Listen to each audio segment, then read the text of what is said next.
Vous présentez une exposition qui a trait au paralympisme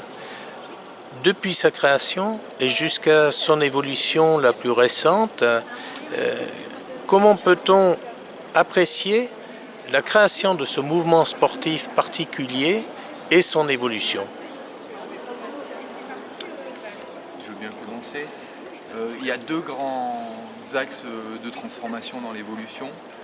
Le premier est un axe de sportivisation, c'est-à-dire qu'on passe d'un mouvement qui est construit autour de la logique de rééducation et de réhabilitation dans l'univers médical et on va vers un mouvement sportif. C'est le premier axe de transformation important. Il y a un deuxième axe de transformation à mon avis qui est essentiel, c'est la diversification des publics de déficience, c'est-à-dire qu'on a un mouvement qui est centré au départ non seulement sur la réhabilitation mais des blessés médulaires, donc les blessés de la colonne vertébrale, et qui petit à petit va accueillir tout un tas de publics différents. Et on a ces deux mouvements en fait, qui s'entremêlent, c'est-à-dire il y a des publics de plus en plus nombreux et en même temps la logique devient de plus en plus sportive, c'est-à-dire de plus en plus centrée sur le fait de montrer les capacités des gens et non pas de vouloir les faire revenir dans la norme au sens de la rééducation, de la réhabilitation. Donc dans cette exposition, en fait, on a essayé de décliner cette dynamique sur 4 périodes différentes. Donc une première qui est la période des pionniers du mouvement, donc qui va de 48 à 60, dans lequel l'activité est organisée par des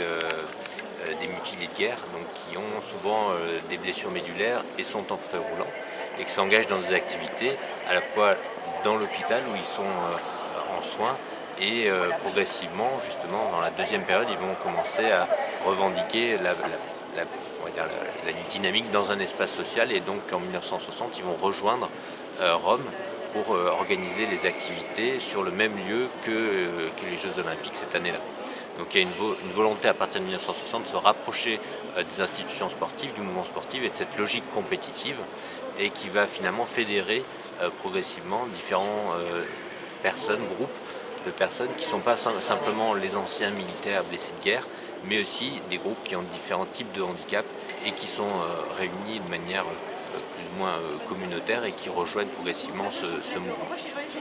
À partir de 89, on a une vraie transformation avec la création du Comité international paralympique, où tous ces groupes se constituent finalement un ensemble cohérent, homogène, avec une cohésion, et qui retrouve finalement un rapprochement avec l'institution sportive, puisqu'il y a des liens qui se font aussi avec le Comité international olympique et le développement, la multiplication des épreuves et les systèmes de classification qui s'enrichit et qui structure le mouvement progressivement au cours des années 90. Oui, il y a aussi quelque chose auquel on a été attentif dans la construction de l'exposition. C'était de mettre en visibilité la diversité justement des athlètes qui augmente au fur et à mesure du temps, et en particulier d'essayer de déborder l'iconographie classique du paralympisme, qui est articulée sur l'image du sportif en fauteuil roulant, historiquement, puisque comme on vient de le dire, c'est vraiment la figure première en fait, de ce mouvement. Et on a essayé d'insister sur la diversité, justement, sur la présence des athlètes amputés, déficients visuels, les personnes de petite taille, les déficients intellectuels. Donc toutes les personnes qui progressivement tous les groupes sportifs, tous les groupes de sportifs qui progressivement se sont agrégés à ce mouvement, qui en fait passe d'un mouvement donc, de blessés de guerre à un mouvement qui représente en fait l'ensemble des personnes qui rencontrent des situations de handicap. Et c'est à ce titre que ce regroupement se fait, puisque finalement, que les personnes aient des déficiences de type visuel, ou motrice, ou intellectuelle, ou autre, en fait, ce qui les fait se rejoindre, c'est